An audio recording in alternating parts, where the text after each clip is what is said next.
Welcome to the Calm Nights, Strong Days podcast. With over 30 years in the health and wellness industry, I've realized there's no one-size-fits-all solution for sleep and stress resilience.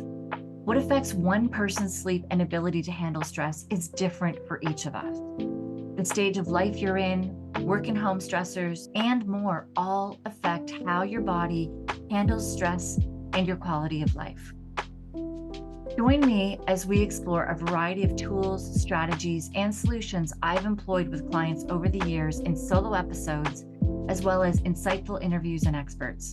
Together, we'll unravel more pieces of the puzzle, empowering you on your journey to calm nights and strong days. So let's dive into today's episode. Welcome to the Calm Nights, Strong Days podcast.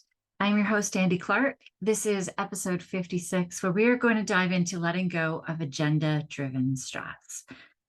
Now, about 6 months ago, I had this huge aha moment. I was in an IFS group, and I was trying to figure out how I could help my son.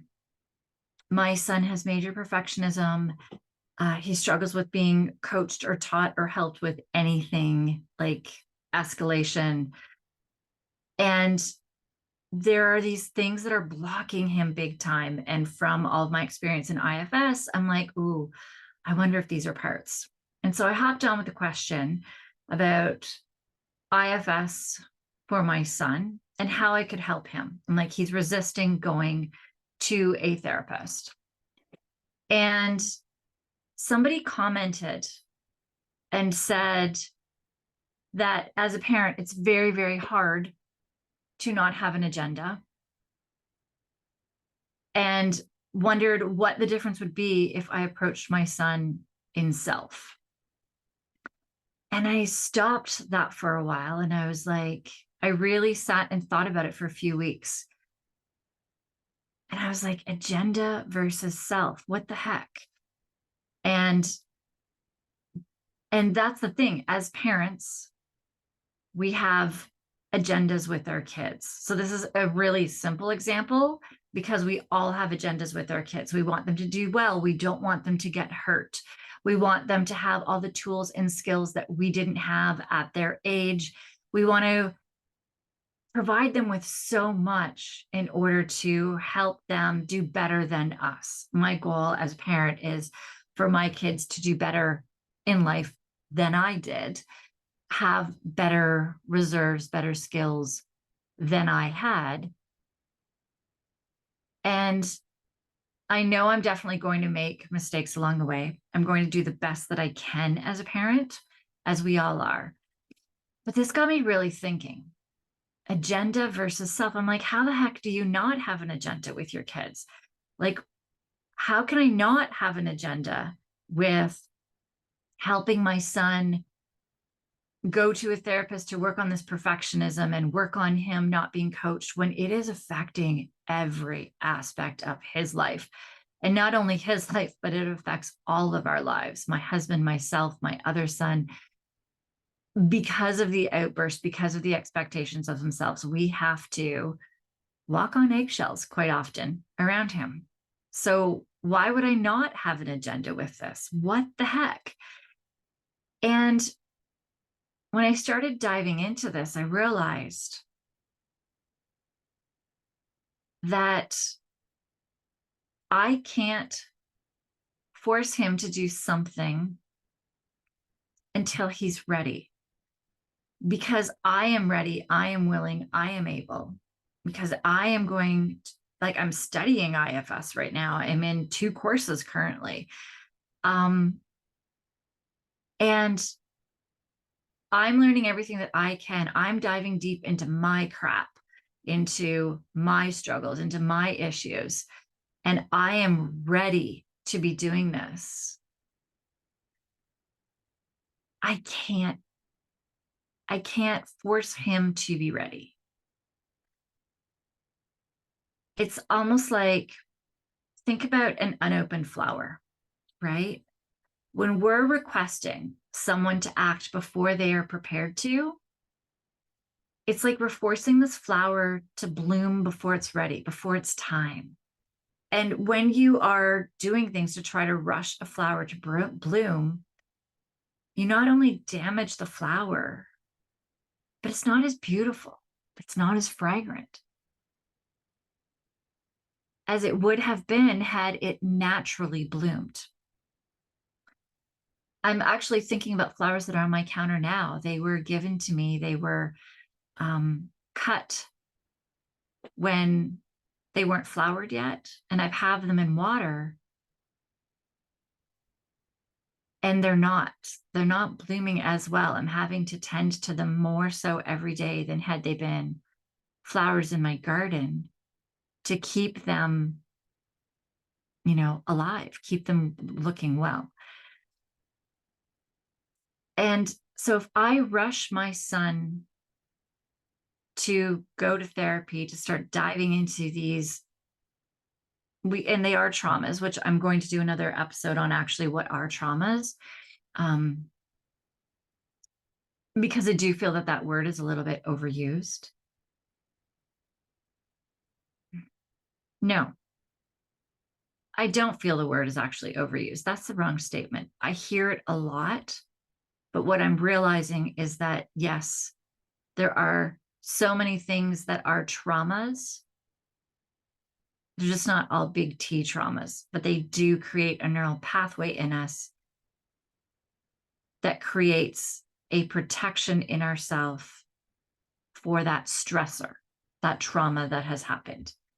And so if I force him to go before he's ready to really start diving into it, before he has the tools, the skills to understand and work through all that is causing his perfectionism and not allowing anyone to help him or coach him or teach him on anything, that he's not going to be as successful. He's not going to flourish through that and get out the other end as strong as he would if I was to have him go on my agenda, on my timeline. And it's hard as a parent to sit back and watch this. It's super hard.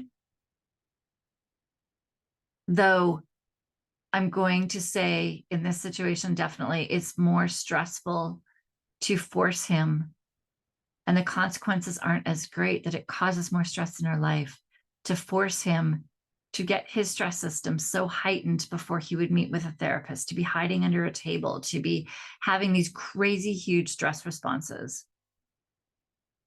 The stress on him and the stress on me in order to be getting him into those therapy sessions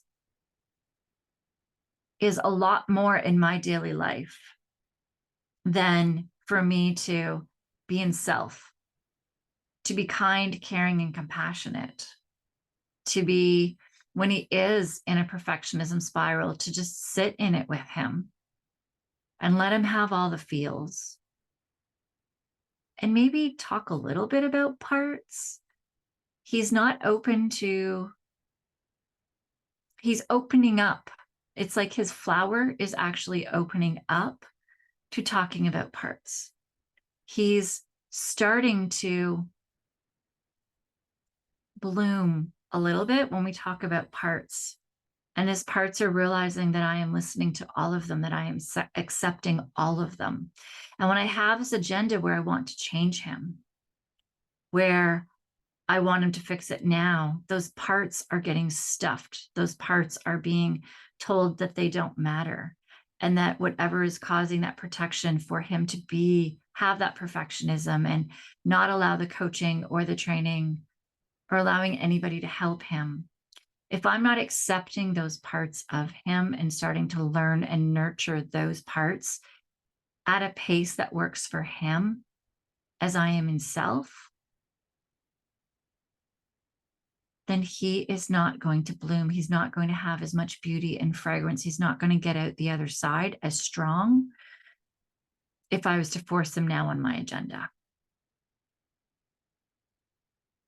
And this is hard for me.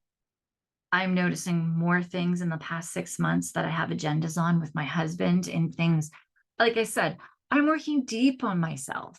I am ready. I'm working on these things. I want to change them. And my husband isn't at the same pace as I am. He wants to, but he's acquiring some tools and strategies now that I have to stop and step back and see, okay, he is going to get there in the end, just not at the agenda, not in the timeline that I've set for him.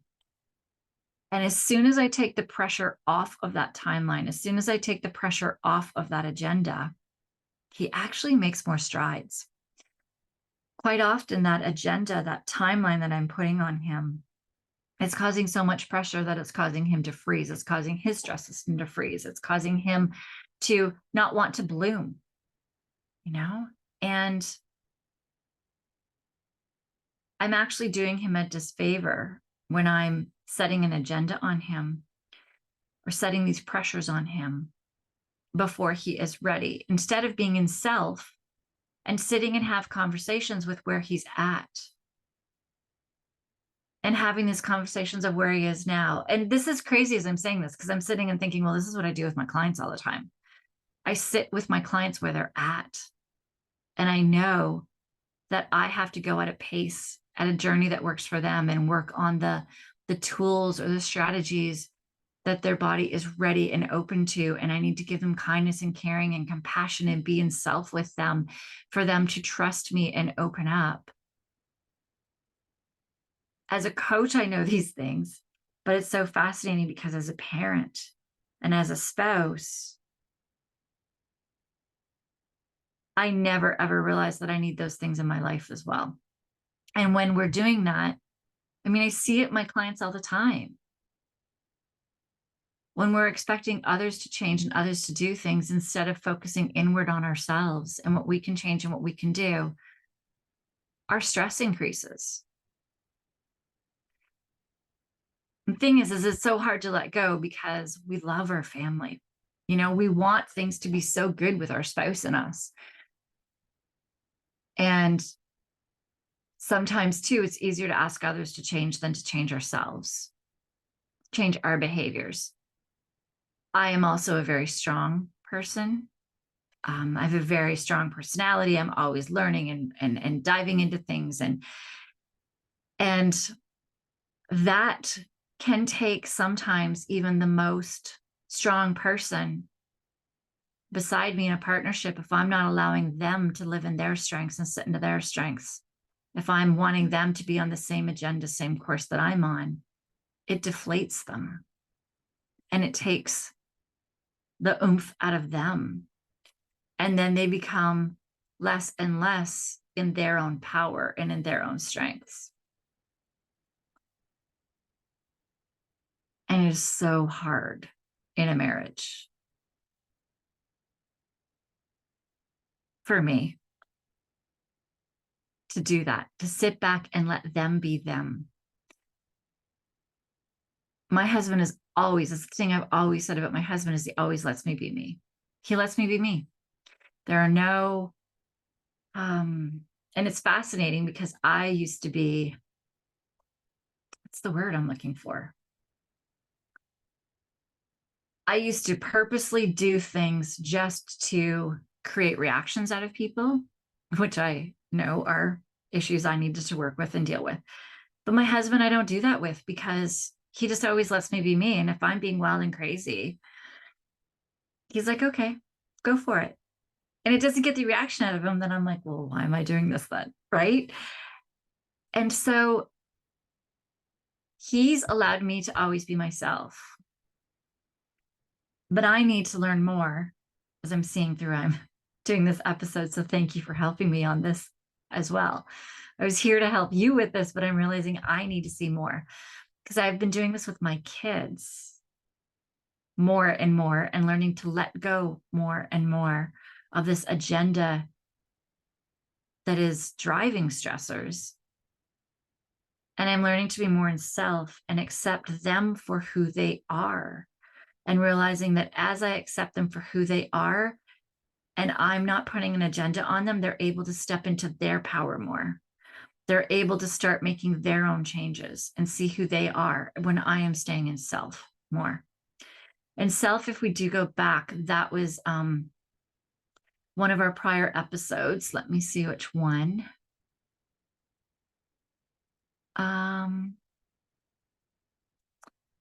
It was number, I don't even know. Embracing the Power of Self in IFS is episode 48. So if you go into that, that will dive more into self and what self is. So if you dive into that episode, you'll see self is kindness, caring, compassion, curious. It's okay to get curious and ask them questions, but not putting an agenda on them. It gives them their own power and takes so much stress off of your family, off of situations around you. And it is the hardest friggin' thing to do. It is hard to watch my kids stumble when I have the tools and the skills to guide them and teach them and learn them. But it has to come in their own time, in their own way, in order for things to be okay. It's like plucking a fruit before it's ripened. You know, it's not only a premature fruit, but that fruit will never be as sweet and give us the satisfaction while we're eating it had we let it ripen in its own time, in its own way, the way that it needs to.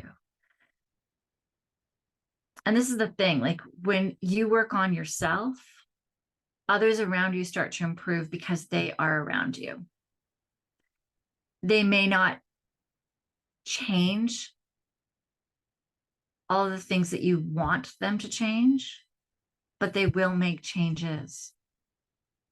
And there were changes that they needed for themselves in a time that works for them to be a better version of them. And as they start being this better version of them, you might start realizing that what your agenda wasn't going to give you the results that you actually wanted for them to be that better version of them. When we're gardening, we take that time to till the soil. We plant things only when the environment is right to plant it, right? But when we're looking at our own personal growth, when we're looking at our stressors, things that are causing us stressors, we're not stopping and thinking, is the soil right now for this? Is everything ready? Like as you're cultivating your own strength, your own virtues, your garden starts flourishing. Who you are starts flourishing. Your stressors go down. Your sleep improves. And your presence to all those around you is like the plants that are around this plant that is flourishing. They start absorbing the nutrients, that nourishment, and the energy that is emanating from you, that calmness, the kindness, the caring, the curiosity that is coming from you as you are less and less stressed. As you find that happiness in you and what brings you joy, and you start taking that agenda off of yourself and off of others. Those people start seeing that and feeling that and nourishing it. They may not grow the exact same way or the direction as the flower that you planted, as you who you are. But that's what makes us unique. That's what makes us individuals. But they will respond with an enriched environment. They will start getting their needs met in a timely manner that works for them, in a way that works for them. And that's where there are times where, yes, those individuals, some of your friends, some of your colleagues, they may start going a different direction than you go, and you may grow apart a little bit. And that's okay. As long as you are sticking to your true power, as long as you are sticking to yourself that's kind, caring, going in the direction that you need to go. Your kids will go different directions through life, but they always know that they have you to come back to when you are in self. If they feel that you are setting an agenda for them all the time, they will distance themselves more and more from you. And you will lose some of that happiness. And that, I believe, truly is the key to calm nights and strong days, is finding the happiness in yourself, finding the self, being in self more and more, which is where IFS helps you to deal with all of these other parts that are creating agendas, all of the other parts that are protecting you. And when I'm working with clients, we work through some of these coaching aspects where we're diving into their life and what makes them happy and where things are at. And when we find that parts are kicking in that have an agenda, parts are kicking in that have fear or anxiety or, are not allowing you to be in self, then that is where we dive into those parts in the IFS structure. And then we go back, seeing how we can change things to make you happy, healthy, which ultimately helps those nights, calm nights, strong days. When your mind is at ease, when you're happier, you don't need all of the tools for sleep and stress. Those tools then become that dessert that I spoke of in the last episode. They become like this happiness is really your main meal. And what makes you happy, and keeping some of those main tools in there, your breathing, keeping that breath work in there, making sure you're always hydrated. Those are all things that garden needs. And we're moving away from the agenda and we're working with what is needed in that point in time. We grow and we change with different stages in our life. And I see this quite often where people are persisting in a career or a life path that may not serve them anymore, that may not be where they want to be anymore. It may have given them joy and they may have loved it at one point in time, but there might be something else that is calling to them. It might be going to a smaller practice. It may be making changes in their business, changes to the structure, changes to the clients they're working with. It might be changing to a whole different career path or just moving into another department. It might be changing who you are, which is where I would always start with first before you do the career changes, because you might find that once you bring that health, happiness back into you, then you may find that the career that you once loved, you love again. You might find that the toxicity that you found around you may have been coming from a lot of the sadness, lack of joy inside you. You may find that it's toxic. You may find like you may be in a relationship that is abusive, and those things, it's time to exit. You may be in a job that is toxic. You may be in a job that is really not a healthy environment. And it is maybe time to exit those. But you may also find the things that you felt were toxic, things that you felt were not bringing you joy, not bringing you happiness, causing you chaos. Once you start working on yourself, once you start looking at those things from a different angle, once you start looking at how you work with your kids from a different angle, you may find that the joy comes back, that there's more love in your day and kindness and compassion and caring with your kids, and they want to spend more time with you, and your spouse as well might start making changes and working at different things that benefit your marriage, that benefit him, that bring him joy and happiness, him or her, whoever's listening to this podcast. Thing is that we do grow and change with stages. And if we're persisting in a career or life path that no longer serves you, we're going to have discomfort and restriction, just as we would have, like, let's say we get a pair of shoes that we love. And then our feet grow as kids are growing. They grow and they don't fit them anymore. They're several sizes too small, but they're still trying to fit into them. This is actually one of my kids.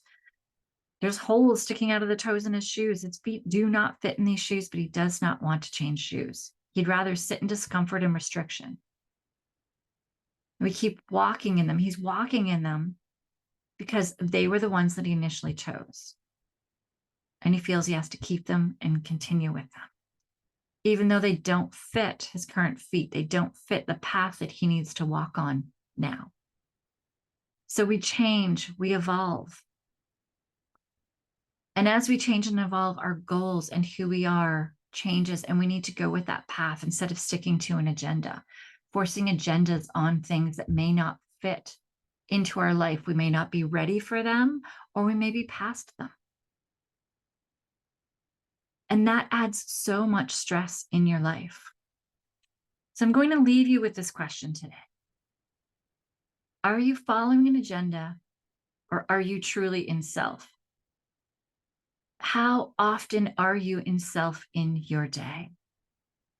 How often are you kind, caring, compassionate, curious, working on the things, being vulnerable, and working on things that bring you joy, that you love to do? Or like, are you following the path that you are meant to be on right now? And if you're not, how do you get there? Do you have an agenda that you're waiting for other people to change or do things? Can you start working on yourself now? What is one thing that you can do right now that will bring you a little more joy and less stress in your day to help you be a happier, better person?